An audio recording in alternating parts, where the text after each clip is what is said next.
paper magic will survive like the heat death of the universe, and will... Oh, it's a smuggler's copter. Would you like to crew this? And then it crashes because they don't understand arithmetic. All your cards belong to me. 2 minutes into macing him in the eyeballs, I switched to pepper spray. He's like, it's all right, refreshing. And went back to the mace. Magic is dying. I'm done. Selling everything. I might be a hoarder. And yes, I don't have the crayons or glue to explain this to you right now. What, are you gonna die twice? Oil will be worthless before magic cards will. well, okay, Dr. Man. That's Mr. Dr. Professor Jason. Right on. I don't think I can listen to this podcast no more. I probably gotta go thump that guy's legs for him. I'll pretend to be Italian. That's why I got pizza in the background. And welcome into Brainstorm Brewery, everybody. Jason has pizza in his background, he says. Can you wait for me to not do something that's... Cancelable. Yeah. Or say something... Oh, speaking of Jason scratching his nose, fuck you. Just be a professional. Oh, my nose really is itchy. Fuck. You spoke it into existence. Ah! All right, we can start the show. It's just like my 1 foot penis, right? Well, it's not 12 inches, but it smells like a foot. Wow. You can't, like, add things that JJ has to cut after you ask JJ to cut things. JJ doesn't have to cut that. That's very funny. I would My like dick's him to not cut 12 that. inches, but it smells like a foot is very funny.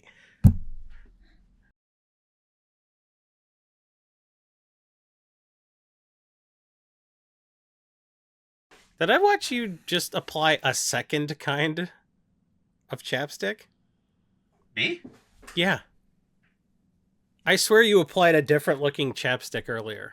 No, it's the same one. All right. Oh, do you want to see something cool, though?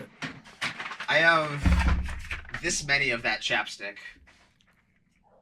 Times 2. There's another 400 count box here of just chapsticks. Why? Because Rodney bought them all on Facebook Marketplace for 50 cents a piece before Vegas, and then brought them all to Vegas to sell for $1 each. Okay. And then he had these leftover extra, so I got them for free because he couldn't fit them in his bag. Where was he selling them? So he lost. Yeah, like this sounds terrible from start to finish. At the booth? Buying 50 cent for a I think he might decent charge chapstick $2. and I'm selling not it for sure. $1 He in charged Vegas $2. with people who've never He used might have chapstick charged before. 2. I don't remember fully. The amount of Two would be effort good. involved to make $25 there doesn't... No, worse. Yeah, maybe. He bought like 500 units, my dude. Okay. I mean... That's a lot of Burt's Bees to carry to Vegas to make $200, man. Maybe you should hustle as hard Maybe, as you yeah, hate. maybe you should get your grind up. I don't know. Get your small amount of money up and double That it. is the definition of a double grind. it. Does Rodney gamble? No. I didn't think so. It makes more sense. That move is not the move of a gambler doesn't make that No, move. that is Like, somebody that's investing in like government treasury bills their entire okay, career. Like, I'm like, man, like, I'm going to go to Vegas. I'm going to do all this work. I'm going to be like, yes, I did it. I made $150 off my chapstick. Oh, I lost it in 5 minutes at the casino and all that work was for nothing. I'm not going to do that. I'm just going to gamble. Well, But and that also, that's just not a gambler type person move. Yeah. That's somebody Yeah. that is like very Maximizing. conservative. That's somebody maximizing things for sure. But good for them. And good for you for sticking with us because this is Brainstorm Brewery, everybody. I think we got through an intro that time. Intro. I think we got through an intro that time. It's the third try, I think. But hey, why not? We'll call it an intro. Welcome into the show, everybody. You don't What? have to tell people how the sausage gets made that much, right? No, that's a good wanna point. They want to hear how the sausage gets made, but they don't want to hear that sausage is allowed to contain 15 parts per million human feces. Like, you don't have to tell them, hey, we just found the 2 parts per million of human feces were allowed, and here, third try's a charm, welcome to Brainstorm Brewery. Just don't tell them there's poop in the sausage. Just tell them we're making sausage. Well, you see, y'all, what Jason did there is what you call a comedic aside. It transitions us from the intro into the first segment of the show. So by berating you for that being the intro, I have accepted that as the intro? And welcome into the show, everybody. Oh, that is a sneaky trick. I don't like that. This intro was actually meant to be talking about how DJ's week went because I get onto the call and I've had a rough day, to be honest. We're running a little late. My fault. It sucks. DJ just hits me with, Corbin, how do you feel about Etali, Primal Conqueror? And I'm like, I've walked into such a loaded question here, and I've like not even thinking about Magic. I'm thinking about everything else going on. And I'm like, oh, I have opinions on that card. It sucks. And that's how everyone should feel about that card. That's not how I feel about that card.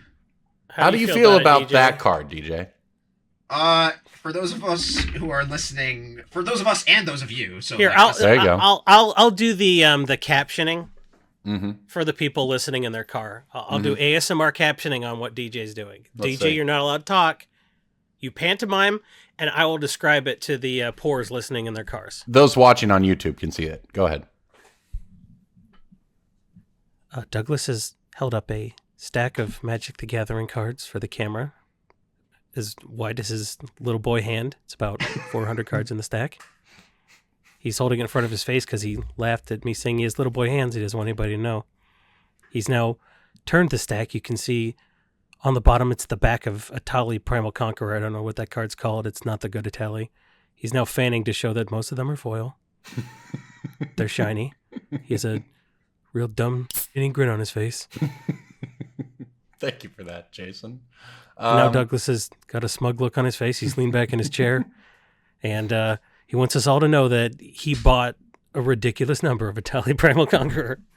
How many was it? About 400? I think it is close to or exactly 400.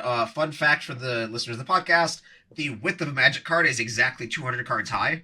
So you can use that as a nice little measuring tool when you're counting out bulk rares or bulk commons and uncommons. And this stack of Etalis is 2 Etalis tall.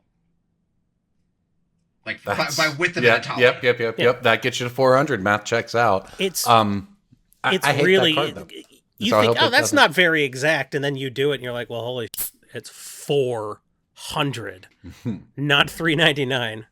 Well, Not also, yeah, 401. we're talking about it before the show, and DJ's like, yeah, he told me he had a stack, and we all would assume that means a few dozen, right? Because I think anything more than like 10 is like really a stack of something, That's a you know? stack. Like, Yeah. 400 is a box.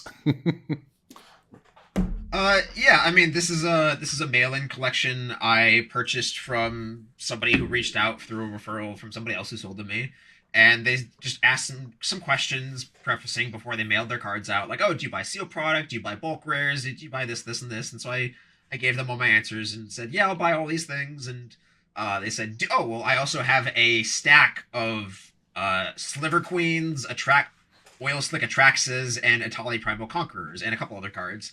I was like, oh yeah, I'll buy these, I'll etc. It was 20 Now, you Sliver didn't Queens. hold up a stack of 400 Sliver Queens. No, it was So, only 20 Sliver Queens. Can and I 20 surmise Atraxes. that when he says stack, it could mean a lot of different numbers? It was very variable. Like I was waiting for the USPS to come, and I was like, how many is a stack of Sliver Queens? Like, is this 1% of the supply of Sliver Queens? Did I find Sliver Guy? And no, but I did find two's a Etali stack. Guy. How many Sliver Queens? 20. Okay, That's okay. pretty good. So Okay. what Yeah, we're this hearing here is the Sliver Queen stack is this tall. so to the Douglas point has- here, Douglas DJ. has fanned them out. Did this person just really like these two cards, or what's the deal? Why are they selling you 400 Etalis? When this card came out, it was around $5, $5 or $6 for a few months, and then it spiked very hard for the I believe it was the Pro Tour, or like leading up to the Pro Tour. I'm looking at MTGstocks right now. I think maybe it was a lot of Commander players and a lot of content creators looked at it, but August of 2023 is when it started its slow climb up to the mid-20s, peaked at around 28, and it's hovered between like $12 to $18 since then. Right now it's sitting at around 15. And yeah, so I think what happened, and that's using context from a lot of the other cards in this collection, is this person speculated on a lot of Magic cards, and Etali was certainly one they hit big on. I don't think anybody collects 400 of this card just for the memes. This looks like somebody who just bought in really big, and may have When was not the cashed out at the Ixalan peak, set? but This came out of March of the Machine. Yeah. So when was the Ixalan set with Gishath? That was after, right? Lost Caverns would have been 2023 fall, I believe. yeah. So you don't think the Gishath deck did it then? Well, that's certainly what spiked this around that time, right? Yeah, The first but, time, I mean, yeah. The For first sure, it looks like it did jump during LCI's release with all the other dinosaurs. Yeah, Yeah. and it's had a couple little mini spikes up and down since then. I don't know if it's a, I don't know if it's a current standard player, but current standard is all over the place for the record. So it would not be Good. shocking to see people ramping into this thing. Yeah, standard's great, but Standard needs but- to be to have just such a ridiculous card pool. Yeah. So DJ, they even so for clarity, everyone at home, I'll help you with the math. 400 of these, the cheapest Etali ever got by market price was $5, right? Yes. Quick, do the math. That's a lot of money they spent on these, right? This is not a penny stock that they spent $100 on. Do the to math get for me. 400 of them. They spent $2K on them at that price. So I don't know. You said you do the math. It's a lot. And I was like, oh no, now you can't make people think you can't do the math, buddy. You got to tell them Too many zeros it's to 200 add to bucks. I that, mean, like- 20K. I mean, Yeah, fair enough. Fair Yikes. enough. Yeah. So look, so maybe That level of multiplication was on Friday in the Oklahoma public school. They skipped that one. yeah. So pretty good investment if they then sold them to you. We would assume between 8 to 10 each, after presumably having gotten in at about half of that, and it's possible they even got more depending on what your direct numbers look like, etc. It's about a $15 card at the moment. Yeah, I mean,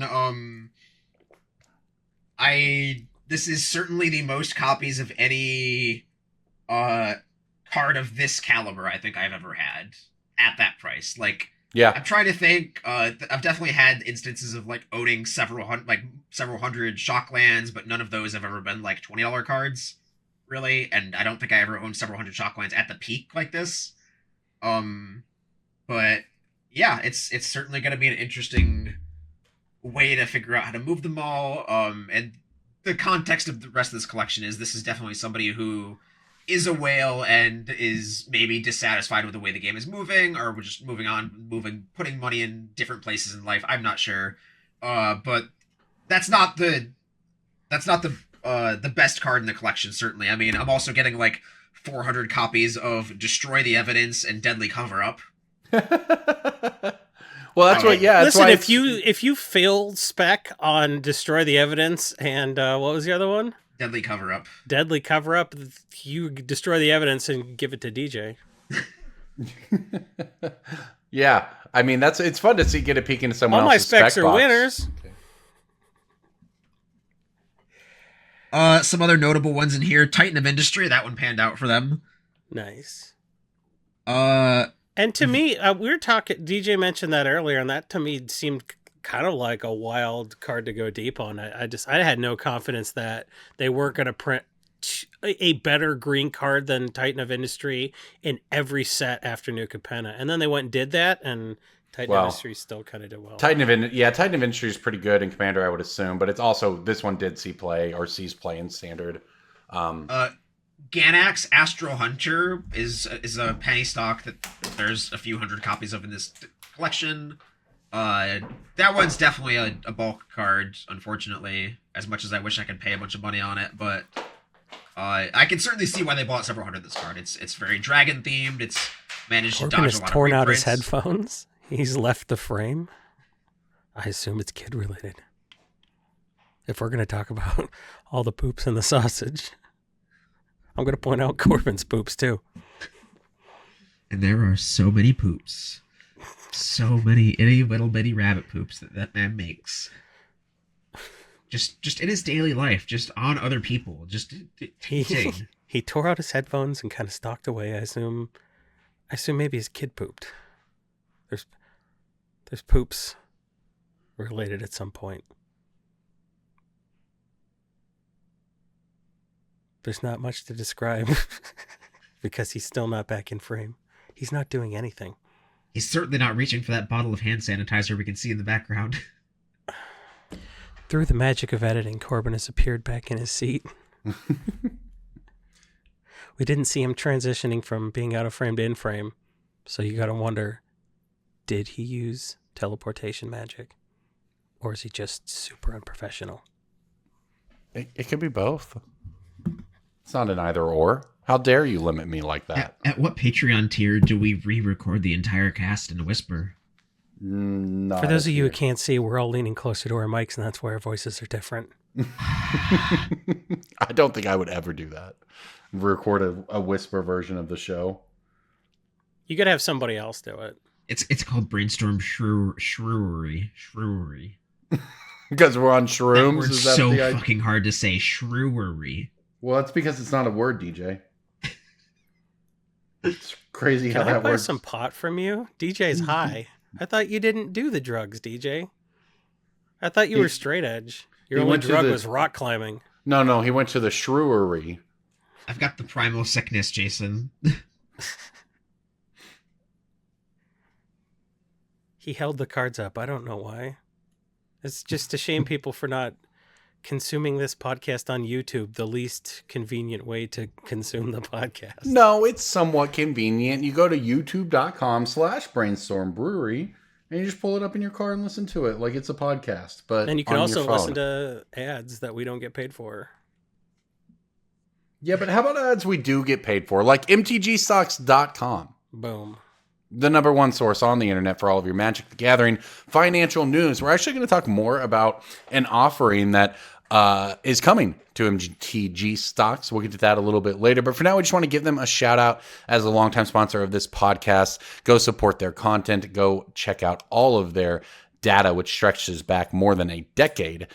And check out the premium side of the website while you're at it. You can get upgraded versions of all those tools, as well as a few new tools. So check that out. And then maybe you won't be left holding the bag like me on Splinterfrights, because someone mentioned to me the other day that I believe Splinterfright was reprinted and Innistrad remastered at Uncommon. Ooh, And, unlike that's gonna Yeah. extend your break-even horizon out another decade. Yeah, it's not great. You're gonna on the be hodling Splinterfright. that. I got them in the closet, 94 of them.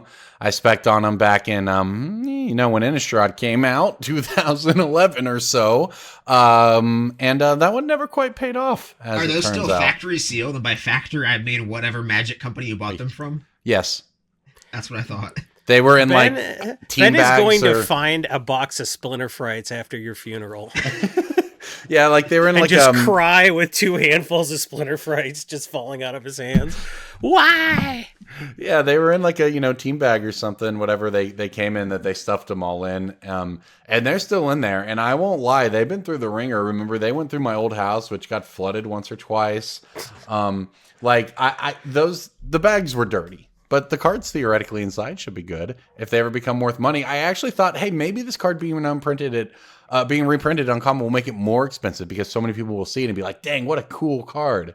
You know? Yeah? I think the kids call that copium. Ah, copium. Diamond Hands Corbin with his Splinterfrights. Corbin I'm should- surprised. Hasn't worked We out should yet. make a Splinterfright NFT. I'm surprised Splinterfright wasn't in that Ghostbusters secret layer for all the cards they put in that set. Oh, thank God I didn't need another unlicensed hearse. Did you guys see the the Miku Ghostbusters layer that one. got posted and then deleted really quickly? Oh, I did not. What's the deal there? Well, so they've done a few different Hatsune Miku layers over the past year or so, and there's another one coming out soon, TM, but I believe the Magic Twitter, it wasn't supposed to be posted yet or something, but they deleted it. But we got the screenshot.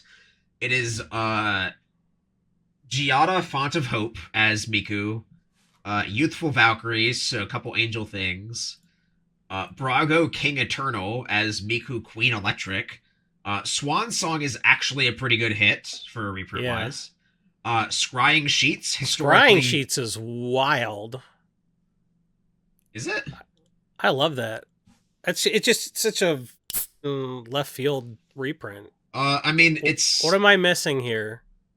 it's fine. It's an okay reprint, but I don't think the demand for that card is particularly high. It's a very it's like certainly- 2008 power level card.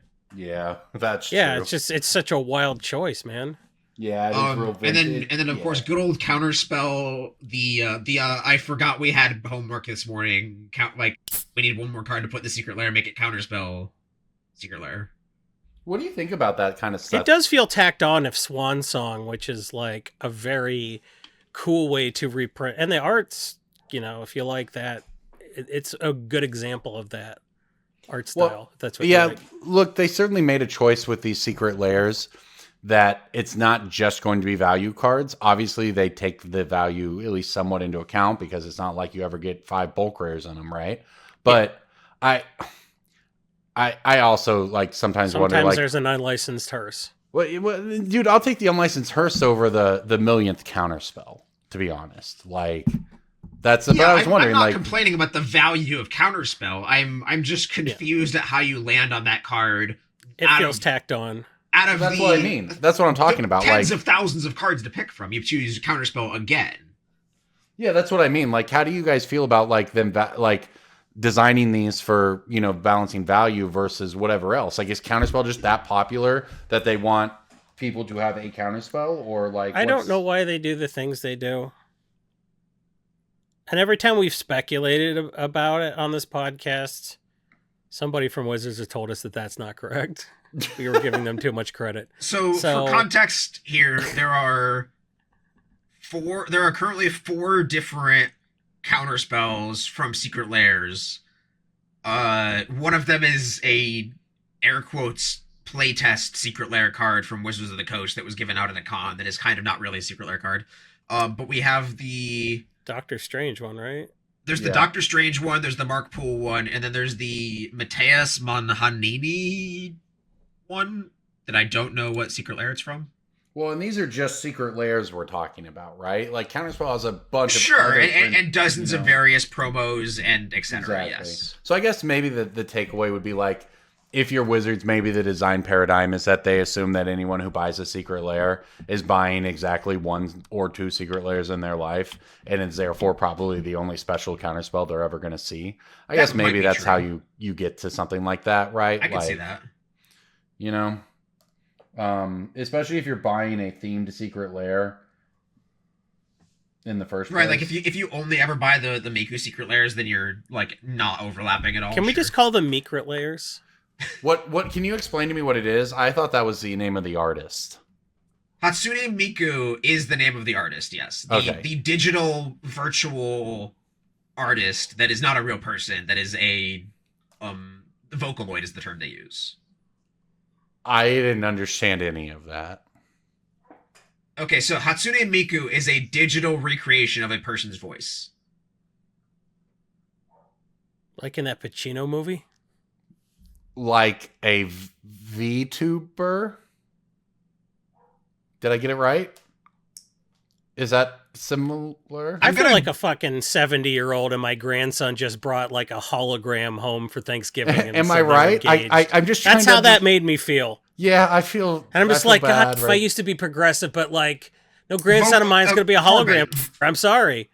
Corbin, Like, Vocaloid is the here? name of the voice synthesizer that creates the human voice. So like you can play a song by Hatsune Miku. It is not. It's like using an AI voice, basically. So is Hatsune Miku the name of that? If you see character? that character, It's a Hatsune character. You look Miku at is the that, name of you the say blue that's Twin Hatsune Miku. Tails, yeah. like Okay, blue and they red make- Twin Tails They make music or they make art?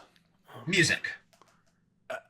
Well, I I'm lost. swear I'm not this Then fucking old. It's like you're I'm trying lost. to explain the internet to like a guy who was Like you can type Captain in, America got thawed out and they're trying to teach him about the internet. Right, like I said that we started this on, it's the magic artist, and we've ended it on, she makes music, I not... did not say it was the magic artist. You said the artist. You said the artist. Oh my god! No, I said there was a counterspell that was for an artist. I secret lair. knew that you No, meant DJ, stop, card stop, stop. artist, but DJ, no, meant... DJ. I said I thought Miku was like the artist, and you said it is. No. Oh. Yeah, you did. Oh, as in like the Sure. JJ, run it. JJ, run the clip. What can you explain to me what it is? I thought that was the name of the artist. Hatsune Miku is the name of the artist, yes. The digital virtual artist that is not a real person, that is a vocalloid is the term they use. Like now you yes, see, Miku but is now you understand why I'm so lost. Miku is the vocalist in big air quotes. Oh, it's so funny. He thought It's gorillas. It's he gorillas. was asking, is Hatsune Miku the name of the card illustrator? And you're Yeah, like, yes, dude. that's the name of the artist. I was so confused. It was like, and then I'm like, okay, so it is the artist. Do they make music or art? And you're like, music. And I'm like, now I'm lost again.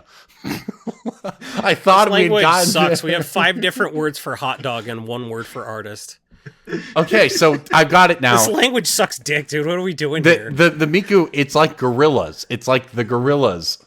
I don't know what you mean by that, you ancient human dust. Gorillas with a Z. With a Z, man. They have a... Don't you remember Damien they're cool. Albarn That from narrows it down. Blur? Don't you remember 1995's song number 2?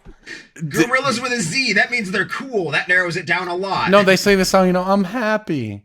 I'm feeling sad. I don't even know Don't the sing. lyrics. Sing, I got Corbin. something. It's in the bag. Anyway, they had they like had like an animation of themselves Corbin as gorillas. forgot the word sunshine. Yeah, sure, dude.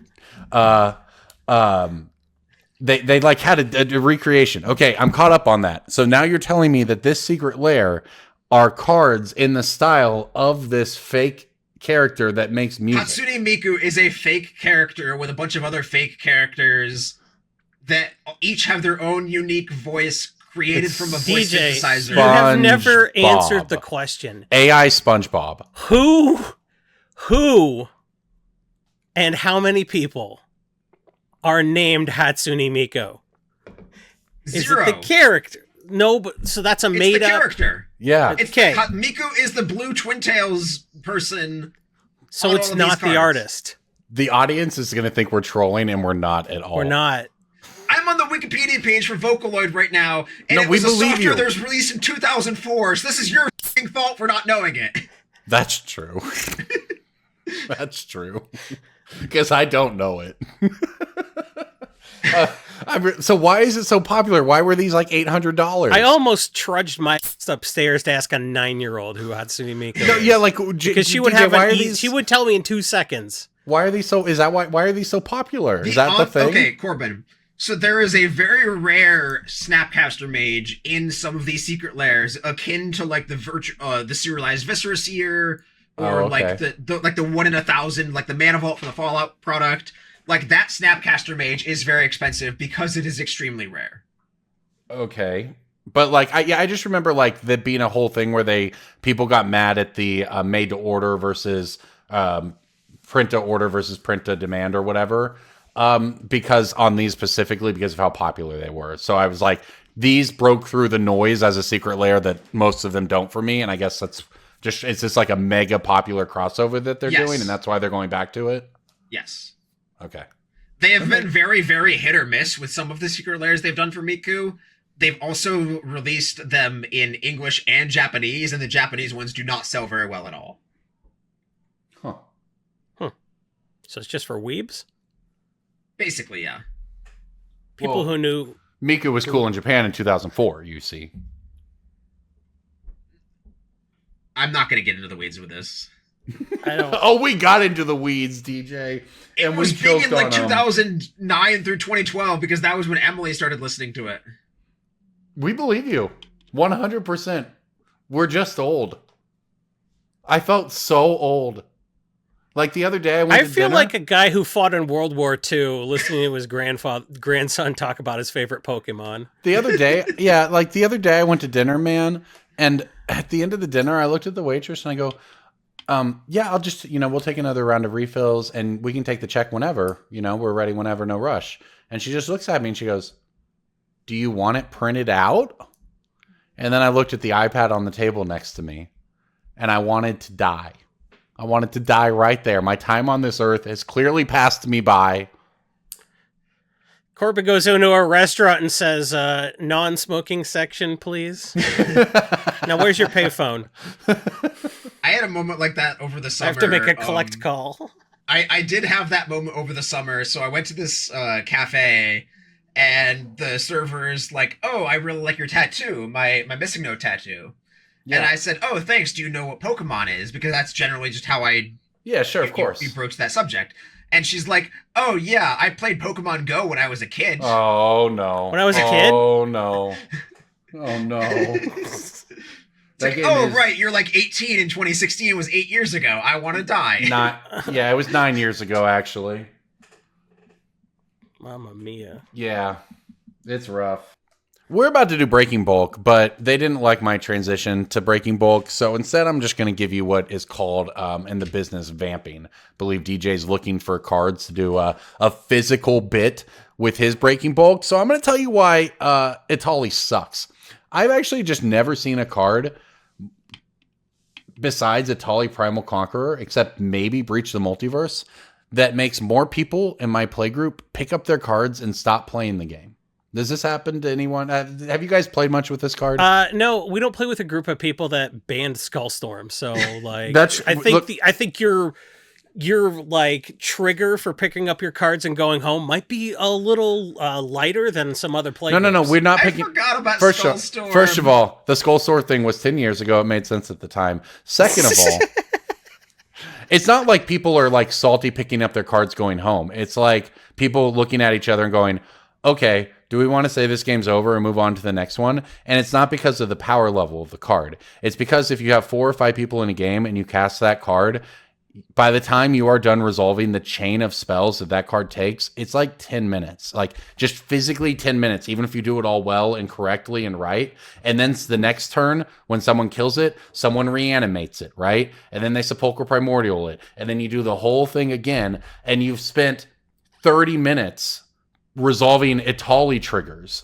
And it's like, fine, right? That's like you're playing Magic, but we literally are just like, what if we didn't do this? Like, what if we played a different game of Magic rather than I need do to this? convince 400 people to buy this card, so shut the up. My bad. It's obviously very powerful, right? It's incredibly powerful.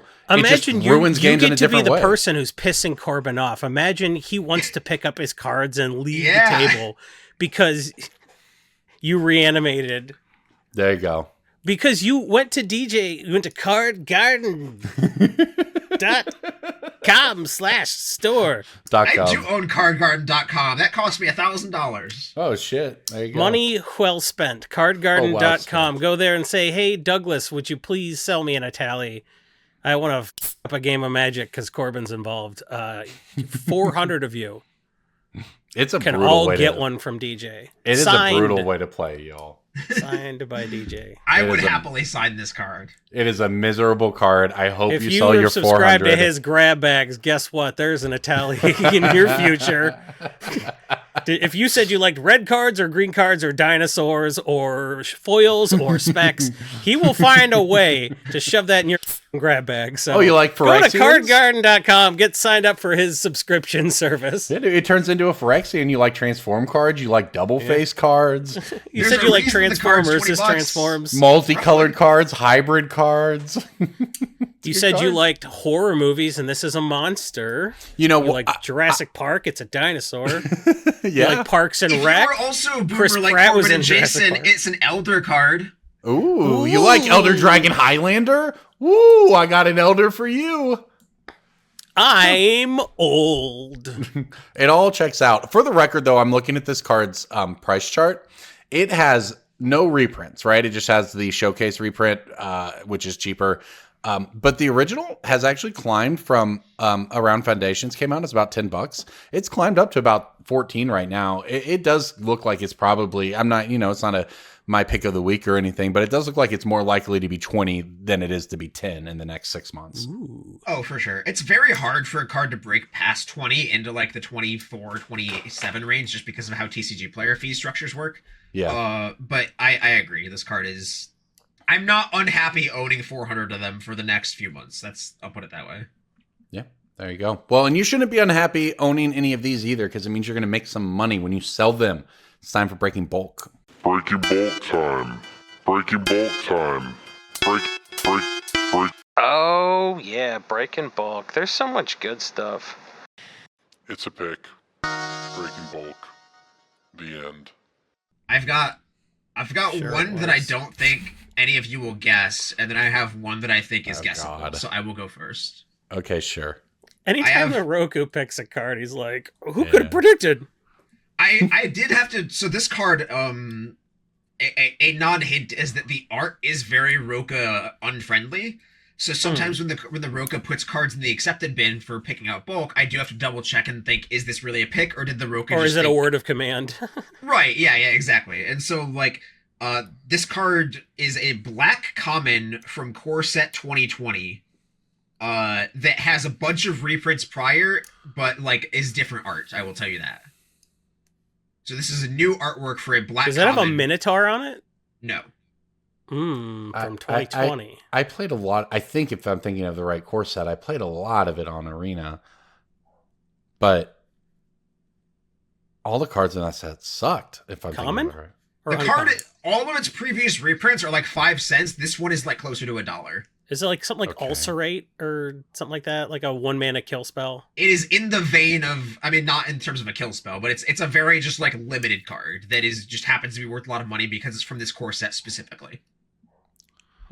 Is there a Deadly Dispute type of card? No. I would give it to you if it was I that. understand. Because It is a blank This type is of the card element- for sure. Like, it's an archetypical, like... This was it the does elemental this Is thing. core it, is set. it a creature or non-creature? Non-creature.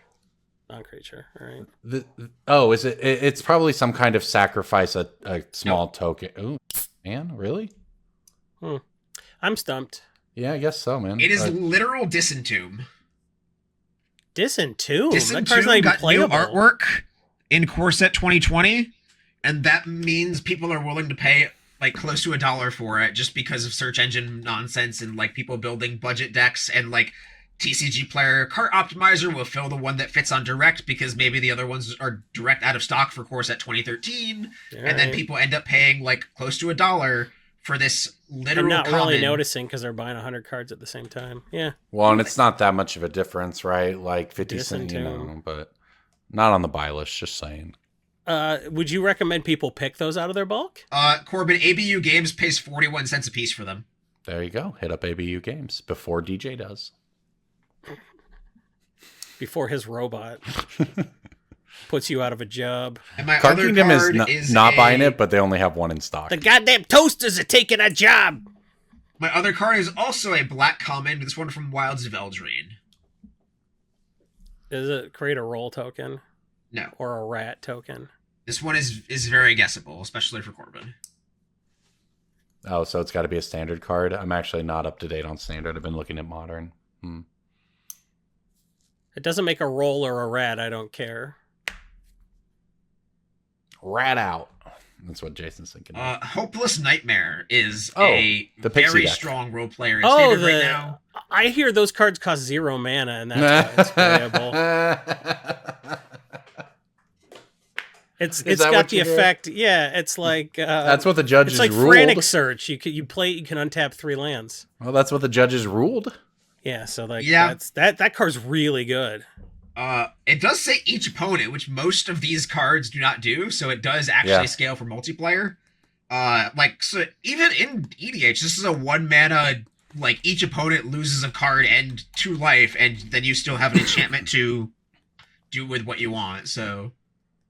I think this card actually has legs in Commander and some of those enchantment-y, discardy strategies. Like, you could play with this with Nat the Guiltleaf or some sort of, like, it's not embarrassing to play this in EDH on turn 1, I don't think. No, I'd played him. I don't play it in my Bolus deck, but I'm kind of thinking about it. Right, like, Like- it has life loss, it triggers, like, things that matter when you lose life, like pain magnification. And anything that says each opponent is just going to punch so far above its mana cost. Yeah. Like, unless it was specifically designed. Right, to, like, if you but- have some form of Liliana's Caress effect, this Right. does a lot of damage very quickly. And a lot of those discard spells, there's actually very, very few that make each opponent do things. Like, you'd have to get really deep into, like, delirium schemes and stuff to get Like, each player Skull Rend sometimes. is playable in Commander because it's 5 mana sorcery, each opponent discards 2 randomly. It's the random that's broken on that one. That one's great. Hopeless But yeah, Nightmare. So Alright, you're, nice you're cards. probably you're already nice a Tiny card. Bones pervert, so you're used to overpaying. Oh, I've played some Tiny Bones. It's a fun little deck. Play Grixis discard, but like You It'd be- really love making people discard cards. I don't. I guess it's like discard because your commander is Nicol Bolas, right? But then it becomes what a lot of those type of decks become, which in Commander these days, which in my opinion is very good, is a lot of the play your opponent's cards effects. Yeah. There's a ton of those. Reanimate their stuff you made them discard. Sure. So over the past 5 years since I built that Nicol Bolas deck from Core Set 20, it's basically been a process of taking out the discarded card to make people discard cards, like the 3-mana enchantments like Oppression and that sort of thing, Yeah. right? Yeah. Take those cards out as they've printed cards that allow you to kind of do the same thing once you attack their resources a little to then get resources from. Anyway, it's fun to play those kinds of decks in Commander. Lots of variants. I do like to play their cards. And I have a Core Set 20 pick of the week, but my Break in Bulk only has two and a half printings. It has not been reprinted since 7th edition, Whoa. and somehow it is under $1. What is this blue instant? Snap. No. Insight? No. Whatever the green enchantment is that makes you draw cards when green people It's- play green spells. What? It's blue. And it's not the blue thing that does that. The Yeah, you said it's a blue card, right? Yeah. Yeah, there's a blue enchantment that says whenever any. That says when they play green spells, yeah. Yeah. Yeah, but it's not that. Sleight of hand? Nope. It's an instant.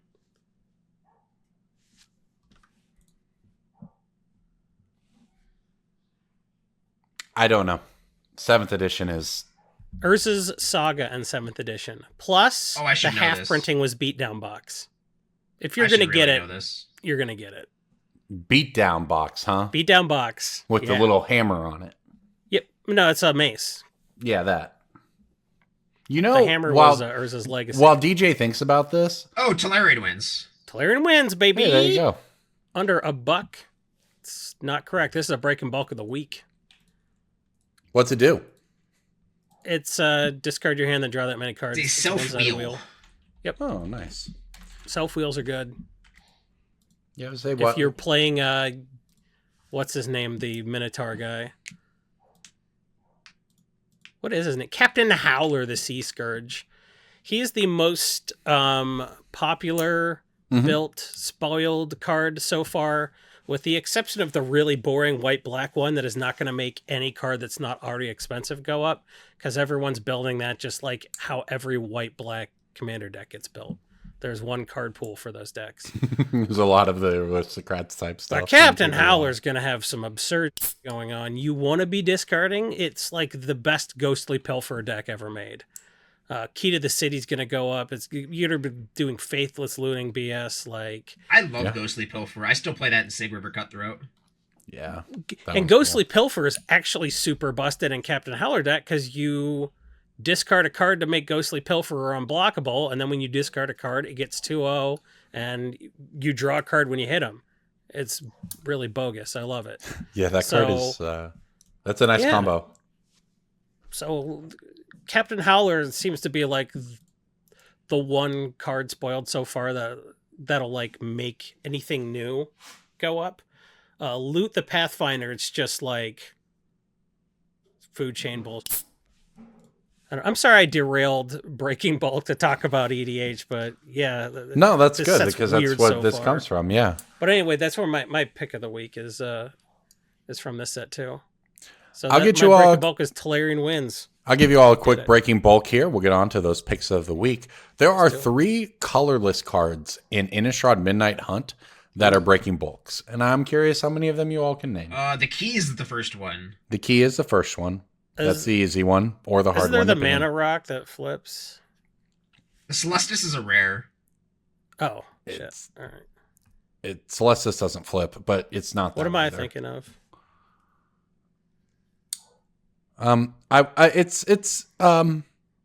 These 2 cards are 75 cents to $1. They're actually the 2 of the 5 most expensive common uncommons in the set. Are Is they it an Eldrazi? It is neither an Eldrazi nor an equipment. I swear one's a mana rock, right? Nope. They do No. make mana, though. Is it an artifact that makes mana? No. Okay. Are they lands? Okay, I believe you. Yes. So uncommon lands from Midnight Hunt. Nope. What were those? Is one of them a creature land or something? Nope. Oh my god, this is dumb. I hate this segment. It is not a hugely guessable one, which is why it's a great one here. Why is it always from Innistrad block with you? It's not. It's so often. I clicked on Midnight Hunt because I wanted to do the key, and then I was surprised by Now a couple. I'm gonna click on Midnight Hunt. Yeah, I was Just look surprised this by a up. couple other cards that were more expensive than Moon Silver Key. I swear I don't know. You got me. DJ, I think, is still. Yeah, I'm good. You're. It's the swamp. The basic swamp is $1, Oh, sure. and there's 2 printings of it that are $1. Why the basic swamp, as opposed to the others, is more expensive? I don't know, but the swamp is more expensive than everything except Infernal Grasp and Consider. Isn't that the set where they did the all black and white cards? Yes. It is, but I don't think it's that. Like, So, these like, is 272 they want a and swamp 273. with some color, I guess so. I mean, they do look good. but it's not a full art swamp. It's a regular as basic swamp. Well, it's full art, but that's everything Oh, now, okay. right? Well, Okay. everything's full art now. Yeah. But it's interesting because most of the full art lands are worthless. The swamp is not. Fun fact. Remember Breaking when Bulk. full art lands weren't worthless? Yeah, I remember when at GP Vegas 1, there was a vendor buying Zendikar full arts for $1 each. I didn't have mine with me. I never got a good deal like that again, and I still have them. 5,000 of them. When was the last time Corbin sold a single Magic card? Yesterday. Not like bulk, not like Facebook bulk. Yesterday. Wow. I sell some cards at Commander sometimes. Does that count? I need to go back into the store. When was the last time Corbin sold a card on TCG Player? Oh, who knows? Who knows? I haven't sold a card on TCG. Dude, Player one since, time like, I had 2018. somewhat recently, I had a like extended family member die and was somehow accused by extended family members of selling memorabilia from my grandpa who died 10 years ago on eBay because the eBay account, quote, also sold Pokemon. So I find it safer just not to sell cards at all. All right, by the time this cast comes to you, you will have seen probably all of Aetherdrift because Aetherdrift releases February 7th to 13th. That means on February 7th, there is a pre-release event beginning. So that is probably what we'll be looking next week. I didn't have a lot of opinions on the set coming in. To be honest, I still don't have a lot of opinions on the set, but it looks kind of cool, right? Like this set seems fine. Jason, I was not a DJ, fan of any the big trailer. thoughts? We watched that Yeah. last week. The trailer pales in comparison to War of the Spark or Crimson Vow or Eldraine. There was no Linkin Park song, so I kind of liked it better. No budget like there was then either. What do you think about the set now that we've seen, most of it, DJ, and we get these gold, gold medal cards or whatever we're calling them? Oh, I hate that. They do not look good over the internet. Yeah. I do not expect they will be particularly Roka friendly, which is only really a problem if there are too many of them. Sure. So like there are certain cards that are not Roka friendly or not friendly for even just like sorting machines or scanning apps in general. Like you can be like, oh, I don't have a sorting machine, but everybody has the TCG Player app. So the oil slick cards never scan on anything. Basic lands, Atraxa, Planeswalkers, Staff of Completion. None of those have ever been scanned by a human-made machine before. And those are fine because they only really exist in those complete bundles. And so they don't exist frequently enough. That means they're still worth a lot. Like even the basic lands nowadays, if you get those in quantity, you can set a really high price for them and say, I have 50, I want this much for them. If you want the ease of getting a single package, deal with it. And if you list the enough quantity, they'll just all sell at once, which is great. All the Planeswalkers still hold value. Everything from those complete bundles is still golden. When it becomes an issue is when they do Commander Legends or some other set where they just fully oversaturate the number of etched foils, gilded foils, etc.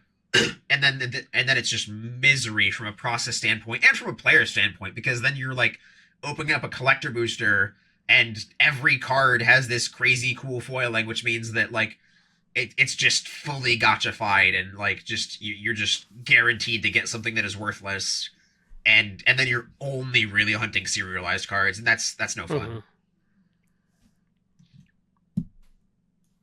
Well, those are DJ's problems from a process standpoint. From a player They're standpoint, a player standpoint too. Like it's an issue for like legibility and like ease of access of getting cards. Like if you're a Gold player card trying to shiny, get cards man. from the Pro Tour and you're like, I want my normal version, and you talk to a vendor and they're like, sorry, I have 3 of each version. yeah, that's real life. Jason, what do you think of the gold? Whatever, I don't even know what they're called, but I the don't treatment know. for this set. I can't tell if it's legit stupid or if I'm just a curmudgeon, but I sure don't like it. But I do like some of the goofy shit from this set. That Bloodghast looks awesome. It does. Yeah, it does look cool. Also, Bloodghast back in standard is kind of cool, right? Like, that's hype. I don't know if it's good. I agree. As That part I agree with. Yeah, as Cass reminded us last week. Bloodghast is Vampires such a is good cool. magic card. Yeah, and vampires are going to be a thing. There's cards we didn't even know were legal. We'll get to Cass's pick of the week in a bit on that note. But yeah, I mean, I don't know. Bloodghast is cool. The set's kind of cool. I also am willing to reserve judgment on the foiling. A lot of the foiling I'm like, whatever on. I don't really care. And then I see it in person. I'm like, oh, that's actually pretty neat. Right? The one that really, like, I first had that experience with was Throne of Wilds of Eldraine, I guess. I opened like a confetti foil Bitter Blossom at the Midnight Party or whatever at MagicCon. And it's the first time I'd seen one in person. And I was like, well, that's actually really like shiny and neat and pretty cool. And I'm glad that I own this card and I kept it and still have it, even though I don't think I played anything. I think the confetti foils are a way that they did it well, where they're very visually striking and they're rare enough to make them cool. There's no bulk rare confetti foil. That's right. Yeah, that's a great point. But you mentioned like not knowing how they'll look in person. I try to reserve judgment on the foiling for each set until I see it. Some of them definitely come out better than others, though. The Thunder Junction one was one of my favorites. The textured raised metallic foil, beautiful, and similarly rare. Like similarly, you get one and it's really cool. I didn't love the Foundations one for what it's worth. Just the little Foundations. I think so. The Foundations one I think is really good if you change it so that each card only has its own mana symbols.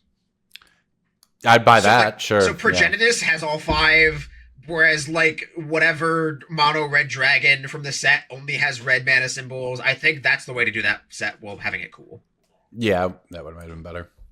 All right, well, let's, before we get out of here this week, give you some picks of the week. Pick of the week, pick of the week, pick of the week. Time for the pick of the week. And I teased Cass's earlier. So let's start there. Cass was looking at Markov Baron this week. It is an uncommon, and it's a 2/2 for 3 mana with Convoke, Lifelink as well. Other vampires get +1/+1, and it has Madness. Cass was pointing out that Vampires is going to be well positioned in Standard, especially against the Esper Pixie deck involving the Hopeless Nightmares DJ was talking about earlier. So that is where Cass is looking this week at Markov Baron for pick of the week. DJ, what are you looking at for people to pick up? I was looking at Warhammer 40k cards because it's been basically 2 years since those came out. And one of the ones that sparked my interest was the Red Terror. This is a 4-mana 4/3 that has whenever a red source you control deals damage to one or more permanents and or players, put a +1 counter on it. It notably goes infinite with All Will Be One, the card, not the set, from Phyrexia. All Will Be One, the set, not the card. And it is just like anything that says whenever do this, whenever X do Y, and doesn't have a hard once per turn on it is just ripe for infinite combos. This card spiked very, very highly. It used to be a bulk rare, which is crazy to me. This card used to be a bulk rare. This card used to be a bulk rare, and then it spiked up to around $5, and then it spiked up again to around $10, and after that it went all the way down to $2, and it's around $2.35 right now, but it's still climbing. Make it You stop. can get it. as my voice climbs up, and you can just get this card, and then it'll be like $10. I hope people think their radio is broken. I hope they have a radio in their car next to their cigarette lighter and Corbin, Oh, cars yeah, don't dude. Ashtray. Corbin, cars don't have radios anymore. They have vocaloids. Driving them. Hey, Vocaloid's driving them, you mean? Oh, man. I don't know what a vocaloid is, and at this point, I'm afraid to ask. I'm going to give you a pick of the week. This card is a mythic from Innistrad Crimson Vow. I don't think there's anything hugely special about it, except that the graph on it looks really good. And it's a vampire with the Edgar hype building, even if it were to never see play in Standard. But Olivia Crimson Bride, it is only $5 from Innistrad Crimson Vow. It is a mythic, has flying haste. It's a 3/4 for 6 mana. It is a profoundly unfair deck. Yeah, I had to read this. When it attacks, return target creature card from your graveyard to the battlefield tapped and attacking. And it says, when you don't control a legendary vampire, exile this creature. Yeah, it's pretty good for your 6 mana card to just immediately return something tapped and attacking. Pretty good after a board wipe, of which there are many in Standard if this, black-red deck were to become a thing or whatever. But even more than that, right? Just a good card. Vampire's good. Mythic, it's Olivia. It's $5. It seems like a pretty solid pick here. It's starting to tick up in price. Is this Standard eligible? It was printed 50 years ago. Is Innistrad Remastered Standard playable? No. What the f is going on? Times I File also did Remastered was not standard. Dominaria Remastered was not standard. This is in the same vein as that. Yeah, and Yeah, I I think that's why I was- Innistrad is rotated, so I actually don't think this would be Standard playable. Innistrad did but, rotate, yes. Yeah, but vampires are getting just a lot of hype, right? And a lot just of build for up people and want to build. cards. Yeah, sure. Yeah. Like Edgar, So Marianne showed me, apparently, I don't want to get the details wrong here. A group of actors on one of her favorite Stars TV shows were all hyped and sharing Instagram posts about how they play Commander and got an Edgar. So, a lot of Edgar hype out there. Edgar hype. I am not hyped about a vampire. I'm hyped about a Minotaur pirate named Glinthorn Buccaneer. Yeah. Glinthorn Buccaneer is from Core Set 20. If you can get these under $3, do so. It's a $5 magic card. It just doesn't know it yet. I picked up so many of these in bulk. Like, this is one of the most common, sift through my bulk rares, find good cards kind of cards. Yeah. Because it came out during peak COVID. People are just chucking them in bulk rares during COVID. And then it spiked in 2021. And it's always just been this very innocuous, low print run little guy with a very, very powerful, like we were just talking about earlier. Each opponent is just, every discard is just 3 damage. It goes infinite as well. I saw Sam Black actually talking, unless I misread what he was talking about. I think he was talking about this card being like a combo, condition of some kind in the CDH deck.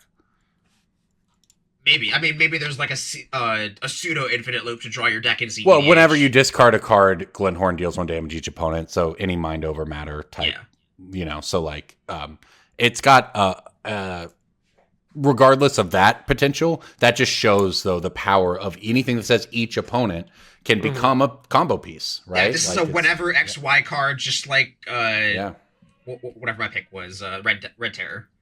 Yeah. And Captain Howler has encouraged blue-red players with their 19 card hands full of bullshit to start discarding finally and not taking 25-minute turns.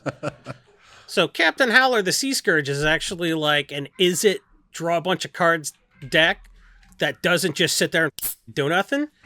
So I'm actually excited. Glinthorn Buccaneer has never been in a deck this hellbent on being hellbent. So I'm really looking forward to Glinthorn Buccaneer because it's a high synergy card, even though it's played in a ton of decks. It's in, a full 70% of people building, Captain Howler have already identified that Ghostly Pilferer, Riel the Everwise, and Glinthorn Buccaneer are just not fair magic cards in this deck. So I hope lots of people play Captain Howler and it teaches them that it doesn't have to ruin everybody's day. I'd like to see it.